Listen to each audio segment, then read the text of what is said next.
Hai semua, selamat datang di channel Baca Saham. Pada video ini, kita akan membahas satu topik dengan judul Pasar Saham Mengkhawatirkankah? Mencari kepastian dari ketidakpastian.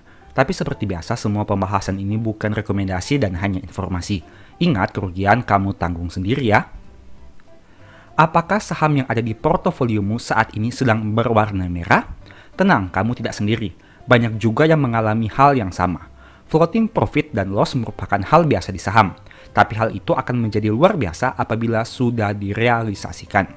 Masalahnya, saat ini pasar saham kita sepertinya agak menggemaskan. Banyak saham bagus malah turun, dan banyak saham lucu malah naik. Akibatnya, orang yang punya portofolio saham blue chip banyak yang nyangkut. Sebaliknya, orang yang punya portofolio saham unik malah ada yang profit.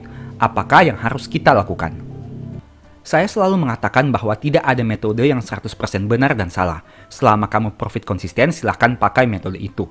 Entah itu metode value investing, teknikal, bandarmologi, foreign flow, bahkan metode hitung kancing baju, silahkan saja gunakan selama menguntungkan. Tapi pada kenyataannya, saat kondisi market sedang ambigu seperti sekarang, banyak orang yang jadi bingung dan psikologinya terganggu. Dampaknya, keputusan yang diambil jadi tidak rasional. Hal itu karena kita semua memiliki rasa takut dan serakah.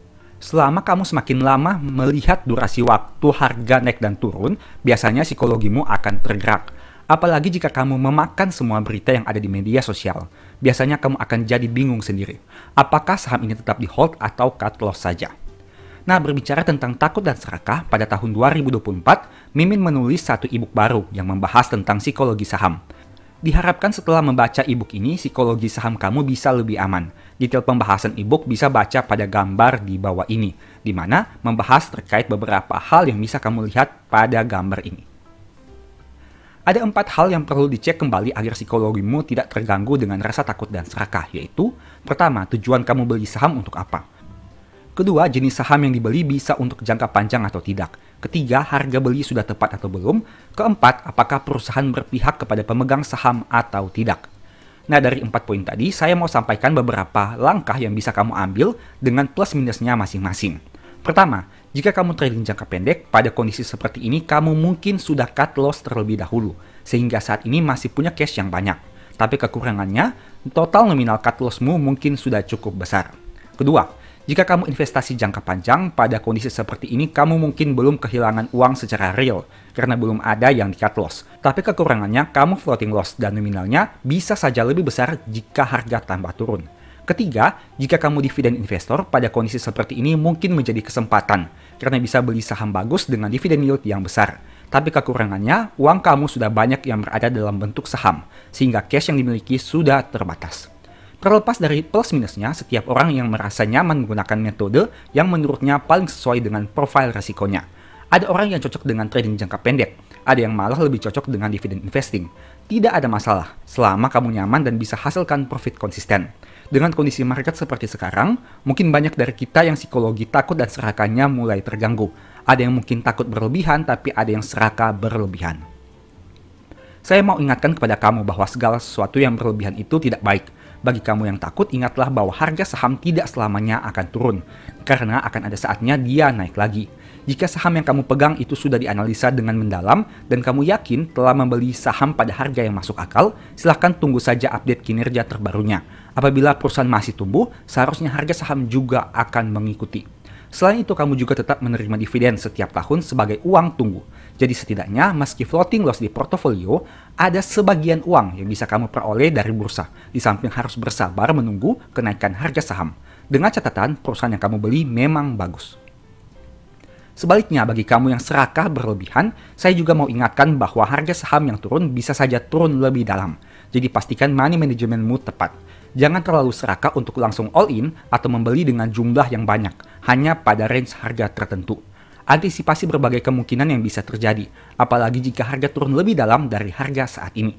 Apakah saat harga turun 50% dari harga saat ini, kamu masih punya dana untuk tetap serakah? Atau jangan-jangan malah nantinya menyesal karena sudah beli terlalu banyak di awal? Contoh, saat BRI di harga 6.450 dan turun ke angka 5 ribuan, banyak yang mengatakan bahwa tidak mungkin harganya bisa di bawah 4.500. Kenyataannya, saat ini harga terendah BRI di tahun 2024 sudah di bawah 4.100. Artinya jika kamu terlalu serakah saat harganya 4.500, saat ini kamu sudah kehabisan dana dan tidak bisa average down lagi. Sebaliknya, jika kamu punya money management yang baik, kamu tidak akan khawatir jika harga turun lebih dalam karena masih bisa beli dengan sisa dana yang dimiliki. Intinya, pastikan money managementmu tepat sehingga masih punya dana meski harga sudah dibanting sangat dalam. Jangan terlalu serakah, jangan juga terlalu takut. Jika kamu merasa sudah terlalu takut, lihatlah dari sudut pandang orang yang serakah. Bagaimana bisa memanfaatkan peluang. Sebaliknya, jika kamu sudah terlalu serakah, lihatlah dari sudut pandang orang yang takut. Bagaimana mempertimbangkan risiko terburuk yang bisa terjadi. Kamu bisa menerapkan cara berpikir berikut ini untuk menyikapi rasa takut dan serakah yang berlebihan. Time frame cara pandang. Apakah kamu pernah dulu batal beli saham karena merasa harganya sudah mahal, tapi di masa sekarang, harga mahal itu sudah jadi murah? Contohnya pergerakan salah satu saham beberapa tahun yang lalu. Misalnya, pertama kamu melihat adanya pembelian di harga 2.440, kemudian turun menjadi 2.170, naik menjadi 2.900, naik menjadi 2.990, dan naik menjadi 3.030. Itu artinya rata-rata harga pembelianmu sekitar Rp2.706 per lembar saham. Nah misalnya, saat kondisi ini, kamu melihat harga saham naik hingga ke angka 3.500. Mungkin dengan time frame saat itu, kamu akan melihat harga 3.500 sudah cukup tinggi dibandingkan harga beberapa yang kamu lakukan pembelian. Entah itu 2.440, 2.170, 2.900, 2.990, dan 3.030. Tapi ingat, itu adalah time frame masa lalu. Bagaimana jika ke depannya harga saham malah akan mengalami kenaikan? Kita katakan dari yang biasanya di harga tertinggi 3.030, kemudian naik menjadi harga Rp5.000. Otomatis apabila saat harganya di angka 5.000 dan hal itu berlangsung dalam jangka waktu yang panjang dengan valuasi yang masih masuk akal, saat kamu lihat ke belakang, ternyata harga 3.030 itu bisa dikatakan murah. Dengan kata lain, ini semua tergantung time frame kamu melihat harga saham di masa depan seperti apa.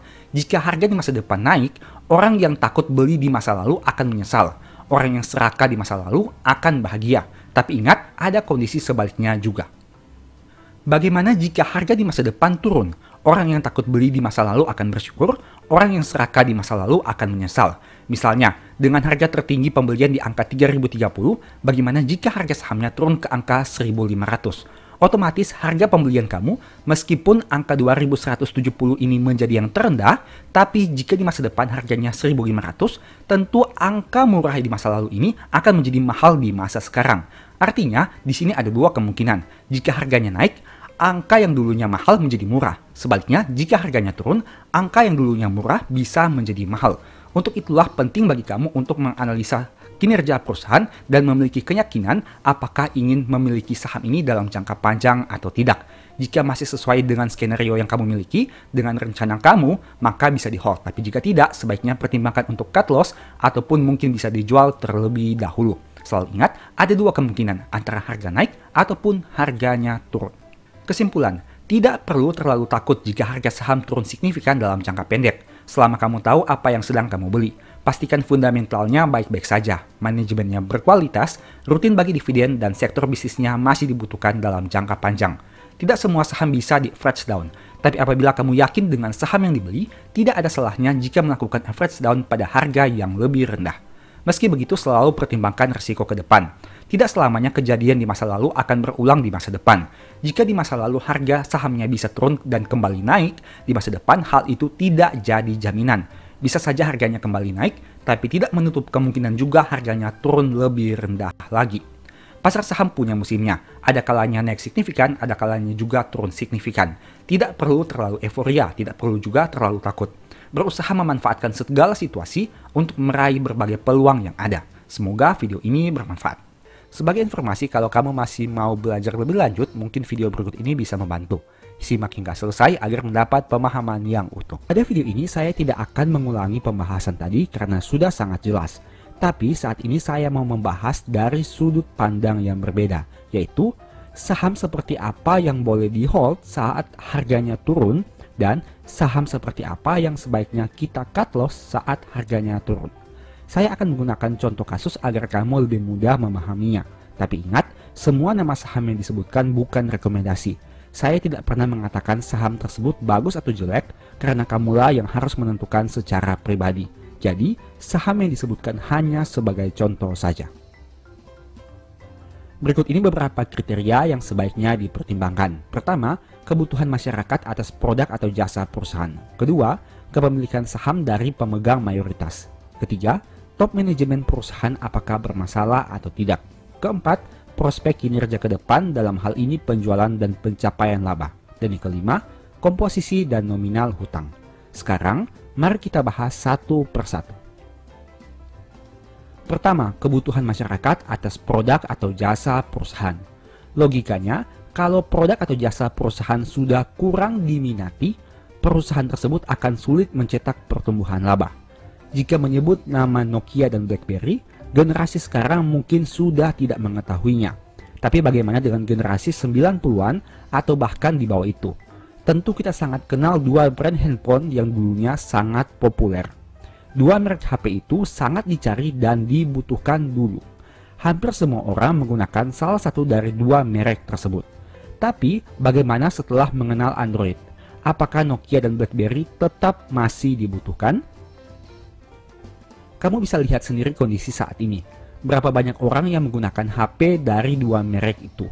Menarik kan? Dulunya sangat dibutuhkan, tapi kini sudah ditinggalkan. Itu merupakan salah satu contoh nyata dari pentingnya melihat produk atau jasa suatu perusahaan. Apabila sudah ada indikasi produk atau jasanya mulai ditinggalkan karena berbagai alasan, sebaiknya pertimbangkan untuk cut loss saham tersebut. Jangan sampai kamu sudah terlanjur rugi di atas 50%, baru berpikir untuk cut loss. Semakin cepat kamu menyadari signal buruk, semakin cepat kamu bisa cut loss.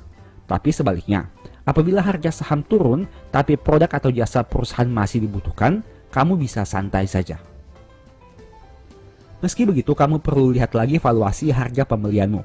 Meski produknya sangat dibutuhkan, tapi kamu belinya terlalu mahal, berarti memang sebaiknya harus dipertimbangkan lebih jauh, apakah bisa di hold atau cut loss. Misal, kamu beli saham dengan PBV 30 kali yang menghasilkan laba 5 triliun. Di sisi yang lain, ada perusahaan yang PBV-nya hanya 3 kali, tapi labanya 50 triliun. Apakah menjadi masuk akal jika kamu tetap hold saham yang PBV-nya 30 kali itu? Artinya, kamu beli saham 30 kali lipat lebih mahal dari modalnya, hanya untuk perusahaan yang bisa menghasilkan laba 5 triliun. Padahal, di sisi yang lain, ada perusahaan yang bisa kamu beli dengan hanya 2-3 kali dari modalnya, tapi menghasilkan laba 50 triliun. Logikanya sederhana saja kan? Kedua, kepemilikan saham dari pemegang mayoritas. Saya punya satu pertanyaan sederhana. Katakanlah kamu seorang penjual bakso yang punya warung bakso. Kalau warung bakso kamu itu bagus, menghasilkan keuntungan yang terus bertambah setiap tahun, banyak pelanggan, hutang usahanya masih bisa dibayarkan dengan lancar, baksomu terkenal di mana-mana, pertanyaannya, apakah kamu mau jual kepemilikan saham kamu atas bisnis bakso itu? Logikanya, kalau kamu tahu usaha itu menguntungkan dan punya prospek yang bagus ke depan, kenapa harus dijual? Analogi itu bisa kita kaitkan dengan jual beli saham. Pemegang saham mayoritas yang tahu perusahaannya bagus, punya prospek yang cerah, mampu membayar hutang tepat waktu, produk atau jasanya terkenal, dan lain-lain. Tentu saja mereka tidak akan menjual saham miliknya secara mayoritas. Kalaupun dijual sedikit, total kepemilikan owner akan tetap lebih besar dibanding kepemilikan di masyarakat. Inilah salah satu tolak ukur yang bisa kamu gunakan. Apabila pemegang saham mayoritas dari saham yang kamu punya jual sahamnya hingga menjadi minoritas, sebaiknya pertimbangkan lagi untuk cut loss saham tersebut. Mereka saja yang tahu seluk-beluk saham itu mau jual sahamnya. Masakan kamu yang hanya penonton dari luar berani hold saham itu? Poin ketiga, top manajemen perusahaan bermasalah. Kalau kamu punya perusahaan, maukah kamu pekerjakan orang yang bermasalah sebagai bos di perusahaan itu? Tentu tidak kan? Dirinya saja bermasalah, bagaimana dia mau pimpin sebuah perusahaan? Logika sederhana itu bisa kamu gunakan saat menganalisa saham. Lihat saja track record direksi dan komisaris perusahaan. Apakah ada yang pernah terlibat kasus atau tidak? Di zaman sekarang ini, informasi sudah bisa ditemukan dari berbagai sumber. Kamu bisa mencari di Google dengan mengetik nama direksi atau komisaris, dan berbagai informasi akan disajikan kepada kamu. Kalau direksi atau komisaris perusahaan sudah diyakini terlibat suatu kasus, sebaiknya pertimbangkan lagi saham tersebut. Mungkin lebih aman kamu segera cut loss dan menderita kerugian, dibanding memutuskan terus hold saham itu tapi tidak tahu kedepannya akan seperti apa. Kamu bisa cari di Google tentang beberapa saham yang dulunya top manajemen perusahaan itu sempat bermasalah. Bagaimana nasib saham-saham itu sekarang? Adakah yang harga sahamnya terus naik secara konsisten? Ataukah hanya menjadi saham dengan fluktuasi naik turun yang sangat tinggi? Silahkan buktikan sendiri dengan melihat realita yang terjadi di bursa. Keempat, prospek kinerja ke depan dalam hal ini penjualan dan pencapaian laba. Perusahaan akan bisa bertahan kalau dia mampu menghasilkan laba. Tapi, perusahaan baru bisa maju jika dia mampu meningkatkan laba. Dua hal ini serupa tapi tidak sama. Perusahaan yang mampu hasilkan laba itu bagus. Tapi, perusahaan yang mampu meningkatkan labanya itu lebih bagus. Meski begitu harus ingat, laba itu berasal dari penjualan produk atau jasa. Jadi, yang lebih dahulu harus kamu cek adalah apakah penjualan produk atau jasa perusahaan itu bisa tumbuh setiap tahun atau tidak. Jika penjualan dan laba perusahaan terus tumbuh, itu bagus. Tapi, jika penjualan dan laba perusahaan terus turun, itu bahaya. Kamu bisa menemukan berbagai karakteristik perusahaan di bursa. Ada yang penjualan dan labanya terus naik. Ada yang penjualan dan labanya terus turun. Ada juga yang penjualan dan labanya naik turun. Jika saham yang kamu beli punya penjualan dan laba yang terus naik, santai saja. Jika saham yang kamu beli punya penjualan dan laba yang terus turun, pertimbangkan untuk cut loss. Jika saham yang kamu beli punya penjualan yang naik tapi labanya turun, silahkan cek lagi di laporan keuangannya sebelum memutuskan hold atau cut loss. Ada beberapa perusahaan yang penjualannya naik tapi labanya malah berkurang. Itu bisa disebabkan oleh banyak faktor seperti biaya pokok penjualan yang naik, biaya operasional yang naik drastis, ada kerugian selisih kurs, ada biaya lainnya, dan masih banyak lagi. Yang jelas, kamu perlu cari tahu lebih jauh lagi di laporan keuangan perusahaan. Apakah hal itu bersifat permanen atau hanya sementara saja? Jika permanen, pertimbangkan untuk cut loss secepat mungkin. Jika hanya sementara, kamu bisa hold dulu sambil menunggu kinerja terbarunya. Menurut saya pribadi, laba merupakan satu komponen terpenting di laporan keuangan. Sebagus apapun kinerja dan laporan keuangannya, tapi mereka tidak mampu cetak laba, menurut saya itu tidak ada artinya. Labalah yang akan membuat ekuitas perusahaan terus bertambah. Laba yang menyebabkan perusahaan bisa membagi dividen lebih besar di masa depan. Laba menjadi salah satu faktor yang membuat perusahaan bisa bayar hutang dengan lancar dan tepat waktu. Laba yang menjadi salah satu daya tarik orang ingin membeli saham tersebut. Dan masih banyak lagi manfaat dari laba yang bisa kamu analisa. Poin kelima, komposisi dan nominal hutang. Menurut saya pribadi, semakin besar hutang yang dimiliki membuat risiko perusahaan itu menjadi semakin besar juga. Kamu pilih mana? Meminjamkan uang 100 juta kepada orang yang punya aset 10 juta atau meminjamkan uang 100 juta kepada orang yang punya aset 1 miliar. Logika sederhana itu bisa kamu gunakan untuk analisa saham.